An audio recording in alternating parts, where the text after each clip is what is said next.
Assalamualaikum warahmatullahi wabarakatuh. Kami dari kelompok 7 ingin mempresentasikan tentang materi statistika inferensial pendugaan.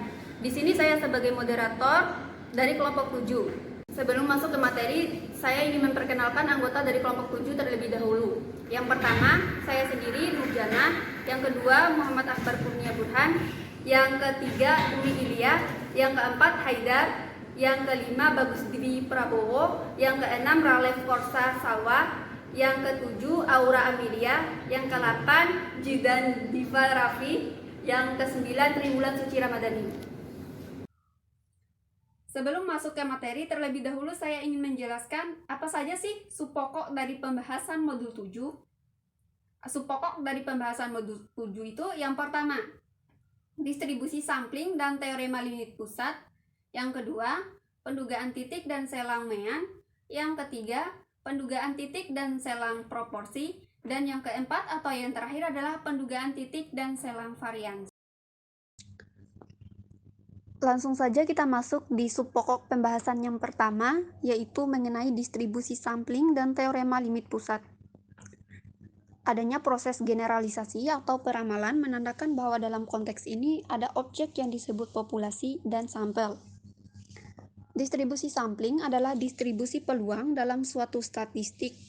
Sebuah distribusi tentu memiliki nilai tengah atau rataan, dan juga keragaman yang dicirikan oleh simpangan baku. Simpangan baku dari suatu statistik disebut sebagai standar error atau galat baku. Permisalannya adalah rata-rata. Dapat kita lihat pada gambar di samping mengenai distribusi sampling. Dari sebuah populasi berukuran N, diambil sampel ke-1, jumlah sampelnya berukuran N1, sampel kedua, jumlah sampelnya berukuran N2, dan sampel yang ketiga itu jumlah sampelnya berukuran N3, dan seterusnya. Masing-masing dari sampel ini itu memberikan nilai statistik tersendiri. Nilai-nilai statistik dari setiap sampel ini tentu memiliki nilai yang bervariasi, sehingga statistik itu memiliki distribusi. Selanjutnya, distribusi sampling bagi rata-rata untuk pengambilan sampel dengan pengembalian. Ukuran penting dari suatu distribusi adalah rata-rata dan variansnya, atau simpangan bakunya. Sebagai contoh, misalnya kita memiliki sebuah populasi berukuran N sama dengan 4. Dengan data sebagai berikut, ada 1, 2, 3, dan 4. Dari populasi tersebut dapat diambil sampel berukuran N sama dengan 2 dengan pengembalian. Artinya, setelah mengambil sampel yang pertama, kemudian data yang terambil tersebut dikembalikan lagi, sehingga ada kemungkinan satu data itu terambil berulang kali.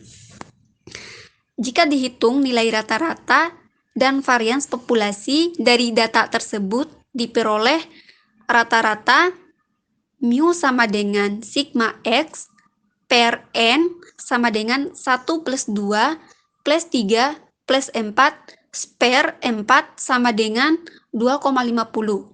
Varians sigma kuadrat sama dengan sigma X dikurang mu kuadrat per N sama dengan 1,25. Dari populasi tersebut, berbagai kemungkinan sampel yang dapat diambil. Dapat dilihat pada gambar di samping. Pengambilan sampel dengan pengembalian. Ada 16 kemungkinan sampel yang dapat diambil, di mana masing-masing sampel memiliki rata-rata. Misalnya sampel ke-1, rata-ratanya adalah 1 kali 1. Sampel kedua, rata-ratanya 2 kali 1,5. Dan seterusnya hingga sampel ke-16. Dapat kita lihat pula bahwa setiap sampel itu memiliki nilai rata-rata yang berbeda-beda. Distribusi sampling bagi rata-rata pengembalian. Bila semua kemungkinan sampel acak berukuran N diambil tanpa pemulihan dari suatu populasi terhingga berukuran N besar yang mempunyai nilai tengah mu dan simpangan baku sigma, maka distribusi sampling bagi nilai tengah sampel rata-rata akan menghampiri sebaran normal dengan nilai tengah dan simpangan baku. Contohnya seperti rumusnya, yaitu mu rata-rata sama dengan mu, gamma rata-rata sama dengan gamma per akar n dikali akar n kurang n besar kurang n per n besar kurang 1. Sehingga nilai variabel acak norma baku Z yang bersesuaian adalah Z sama dengan rata-rata dikurang mu per sigma per akar n dikali akar n besar dikurang n kecil per n besar dikurang 1. Teorema limit pusat untuk ukuran sampel besar. Teorema limit pusat. Dalam pengembalian sampel acak dari suatu populasi sembarang dengan nilai tengah mu dan simpangan baku sigma, jika n besar, maka distribusi rata-rata mendekati normal dengan ekspektasi atau rataan mu dan simpangan baku sigma per akar n. Dengan demikian, Z sama dengan rata-rata dikurang mu per sigma dibagi akar n, merupakan sebuah nilai bagi variabel acak Z besar negasi n dalam kurung 0 banding 1. Teorema limit pusat akan sangat baik hasilnya jika digunakan pada n sama dengan 30. Apapun bentuk populasi, jika n sama dengan 30, hampiran distribusi normal melalui teorema limit pusat ini baik digunakan hanya jika populasinya diketahui berdistribusi normal atau mendekati normal. Distribusi T. Distributor T student dengan derajat bebas V sama dengan N dikurang 1. Distribusi ini menyerupai distribusi normal yang setangkap di sekitar nilai 0 untuk N mendekati tak terhingga dalam kurung N kecil. Kedua, sebaran ini menjadi sama. Nilai-nilai peluang distribusi T ini juga telah diberikan dalam tabel distribusi T, sehingga halnya tabel distribusi normal baku. Mengenai hubungan distribusi T student dengan distribusi normal dapat dilihat pada literatur lain, salah satunya Walpole 1995. Distribusi T, bila rata-rata dan S pangkat 2 masing-masingnya adalah nilai tengah dan ragam suatu contoh acak berukuran n yang diambil dari suatu populasi normal dengan nilai tengah mu dan ragam sigma pangkat 2, maka T sama dengan rata-rata dikurang mu per S bahagi akar n merupakan sebuah nilai peubah acak T besar yang mempunyai sebaran T kecil dengan V sama dengan N kurang 1 derajat bebas. Sekarang saya akan menjelaskan tentang pendugaan titik dan selang rata-rata. Sebagaimana telah disebutkan bahwa dalam statistika inferensial, tujuan utama adalah melakukan generalisasi terhadap populasi. Salah satunya yaitu pendugaan. Pendugaan bagi parameter populasi ini ada dibagi dua macam, yaitu pendugaan titik dan pendugaan selang. Pendugaan titik berupa nilai, sedangkan pendugaan selang berupa interval nilai. Pendugaan ini kita mendapatkan dari data sampel yang kita ambil dari populasi. Konsep mengenai pendugaan ini adalah sebagai berikut, yaitu sampel acak X1, X2, dan banyaknya N.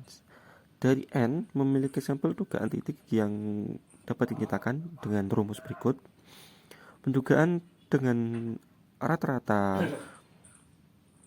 terdiri dari dua jenis, yaitu sampel besar dan sampel kecil. Pada sampel besar diketahui maka Di distribusi sampling rata-rata X mengikuti distribusi sampling sebagai berikut. Dari rumus P tersebut dapat dijabarkan sebagai berikut, sehingga dari rumus yang panjang bisa disingkat dengan rumus X ditambah atau dikurang Z A per 2, dimana seperti yang pada gambar merupakan batas atas selisih antara rata-rata populasi dan penduga titik rata-rata. Dari gambar di atas terdapat batas bawah dan batas atas. Apabila tidak diketahui, maka dapat diduga dengan simpangan baku atau S. Distribusi yang digunakan adalah distribusi T student dengan derajat bebas N-1. Seperti rumus T, dari rumus T tersebut dapat dijabarkan dengan rumus baginya X dikurang T A per 2 dan seterusnya. Dan pada distribusi T student tadi didapatkan dari rumus P. Baik, di sini saya akan menjelaskan tentang pendugaan titik dan selang pada bagian varian. Seperti sebelumnya bahwa dijelaskan dalam statistika inferensia, tujuan utamanya adalah melakukan generalisasi terhadap populasi. Salah satunya yaitu pendugaan. Pendugaan bagi parameter populasi ini ada dua macam, yaitu pendugaan titik dan pendugaan selang. Pendugaan titik berupa sebuah nilai, sedangkan pendugaan selang berupa interval nilai. Penduga ini kita dapatkan dari data sampel yang kita ambil dari populasi. Rumusan sampel acak X1, X2, dan seterusnya dari N.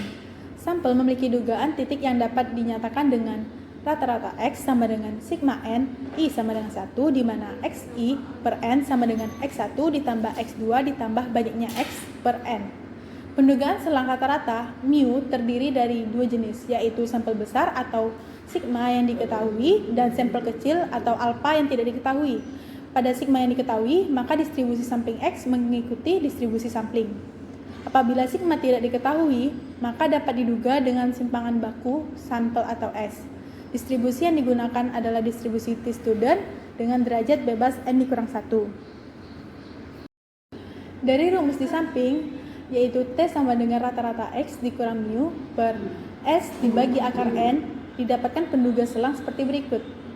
Jika X dan S adalah rata-rata dan simpangan baku dari sampel acak N yang diambil dari populasi dengan ragam sigma tidak diketahui, maka penduga selang atau 1 dikurang alpha 100% untuk U adalah seperti berikut, di mana T1 per 2 adalah nilai peluang atau lulusan pada kurva distribusi T student alpha per 2 dengan derajat bebas N dikurang 1. Terima kasih, sekian dari kelompok kami. Saya harap dalam video ini bisa menambah lebih dalam kemampuan kita dalam pembelajaran statistika. Bila ada kesalahan kata, saya perwakilan dari kelompok 7 minta maaf. Terima kasih. Wassalamualaikum warahmatullahi wabarakatuh.